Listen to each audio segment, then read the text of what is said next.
So, you've chosen the spectator approach. Not bad. Like, spectators were heavily involved in these races, and they could have powerful effects on the outcome. If there was one way to ensure a win, this would be one of them.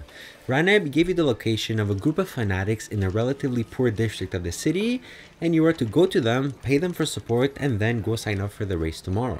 As you're walking, you take some time to appreciate your surroundings. Like, Rome was the empire's biggest and most populated city, and it was where all of the action happened. It was also where the emperor currently lived. But contrary to what you might think, it wasn't exactly the best place to live. The living conditions weren't exactly the greatest. Given these living conditions and their impact on the public's view of the current emperor, emperors always had an incentive to provide the poor with some sort of entertainment or distraction, if you will, to help them cope with the difficulties of everyday life in the empire. As a result, quite a few things were made available to the Romans. The best example I have of this is like the Roman baths, a place where after a long day at work you could go, relax, and enjoy some nice socializing with other Romans. It was a place for everyone, rich or poor, and it was very popular. In the city of Rome itself, there were thousands of baths. Like, yeah, thousands. Like, it really relaxed the people, it made them feel superior to foreigners because of their hygiene, and overall it was a great place to meet new people, discuss and share ideas, and complain about the Senate or the current emperor. Besides that, you also had very big events like gladiator combats or chariot races, and when these events would take place, the city would most often be deserted because everyone was at the arena, and it got so bad that sometimes the emperor had to put armies in the streets to prevent looters from robbing the city because nobody was there. Anyways, you have now arrived at a small market that matches the description and the location that Ranep has given you. This must be the place where you are to find your fans. And as you get there, you know to look for people wearing white, showing off their support for their team. You find a group and introduce yourself to them. You tell them who you are, that you're a slave, that you're going to compete in the race tomorrow, and that you need their help. You are going to race for the whites, so you both want to see the reds die. So they're willing to help, for a price, of course. They're asking for 500 sestertii, and they'll make sure that you win the race. You give them the coin, and they explain to you what they plan on doing. They suggest that you stay behind and quiet during the race, and then when it gets towards the end, they're going to throw nails at Diocles right as he's making his turn, causing him to crash and causing you to win. With the money you give them, they'll be able to get the best seats in the game, and they'll make sure that Diocles doesn't win. You are there to come up from behind and win in a calm demeanor. Since audience involvement wasn't illegal at these games, there was nothing the authorities or anybody else could do. You would then make your money and be good to go. You settle everything with the fans and tell them that you're going to see them tomorrow at the race. Now it's time to go back to your master, get some rest, and wake up fresh for this big challenge.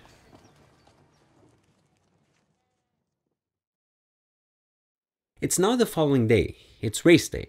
Ranep tells you that he's already prepared your entry into the race. You are to race in a 4-chariot race against the red team and Diocles himself. And to win, any one of your teammates had to be first. It doesn't necessarily have to be you, it could be any white team member. Ranep doesn't really expect you to win since you've never raced professionally before, but I mean, you never know. Once the preparations are complete, you make your way to the Hippodrome.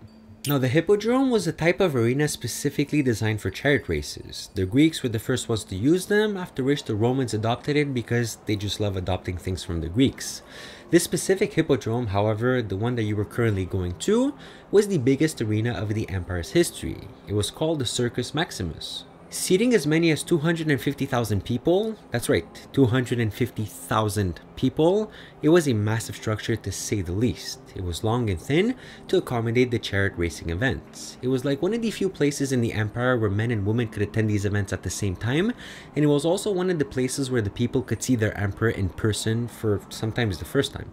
Many people would use this opportunity to voice their opinions on the current emperor, and you could usually tell how popular he was based on the audience reaction, right? A good reaction means a good emperor, and a bad reaction often means a very bad emperor. And besides that, well, there was a lot of gambling and very intense rivalry between the different factions. You see, there was 4 racing teams at this current time, each denoted by its own color, and people would really like to get attached to one of those teams, sort of like we have people that are fanatics of modern sports teams today. But this was ancient Rome. There was a lot less regulation than what we have today. As a result, oftentimes there would be a lot of fights, quarrels, mobs, and chaos.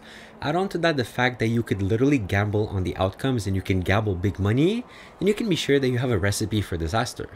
You get to the games, register yourself for the white team, and head for the racer quarters to prepare for the race. You're not too sure how this is going to play out, but I mean, you're kind of excited. If you win this race, you're going to make a lot of money. You just have to survive long enough for the fans to make their attacks. You're now lining up at the starting point of the race. As soon as these gates open, you are to gallop like you've never galloped before. You look to your left and see Darius with the red team on the inner edge of the racetrack. They're going to get a starting advantage because they'll get a better angle at the turns when it comes to actually making the turns. Because the biggest risk of these races were these turns. Like, they were very, very dangerous. So dangerous that a lot of times the riders would run into themselves and crash their chariot. Like, people paid good money to have a seat that has a good vantage point of these turns. It was like arguably the only exciting part of the race. Not only that, but in the Roman version, the reins that you used to control the horse were attached to your body, which I mean on one hand is good, it helps you control the horse better, but on the other hand, if you fall off your chariot, you're going to be dragged until you can find a way to cut yourself loose, or until you literally died from the friction. And when you have racers who are determined to destroy you and your team, you can be sure that this is going to be an exciting race. Are you ready? Because it's about to begin. The racers all prepare, and the gate releases. It's begun. As soon as you start galloping, of course, you see Darius, he already has the lead. And since he has the better angle, the inner edge advantage, he's probably going to stay in that position for the duration of the race. You're approaching the first turn, and make sure to take it slowly not to get destroyed. As you take the turn, you see two chariots from the blue team crash into each other, and the drivers fly off. Ouch.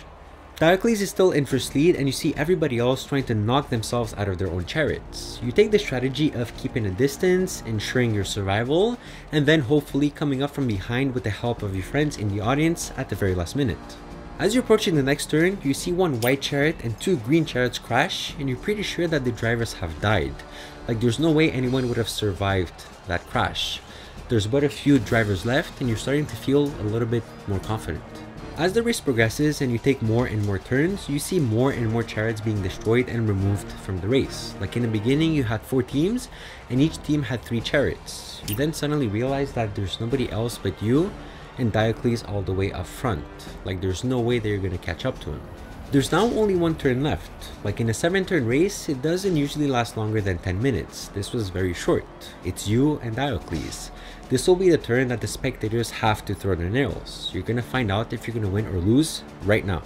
As Darius approaches the turn, a bunch of nails appear suddenly from the audience, and they go right on the wheel of his chariot. Like, there were a lot of nails, and it completely destabilized Darius, his horse, and caused him to be distracted at the turn, and then he crashed. Wow, this actually worked. Like, there's nobody else in the race but you, and you're about to cross the finish line. You've actually won. Congratulations. After the race, back in the Hippodrome, you are officially declared the winner and are cheered by the crowds. Like, they love a good underdog. Nobody really expected you to win, but those that betted on you, well, they made quite a bit of money, to say the least. Ranip comes and congratulates you. You've made him a very rich man, and he's happy to give you a large part of it to send you back to Egypt and to give you your freedom as he promised. Congratulations, you're now even richer than you were before, and you've put your family on the map for many years. You've completed the quest.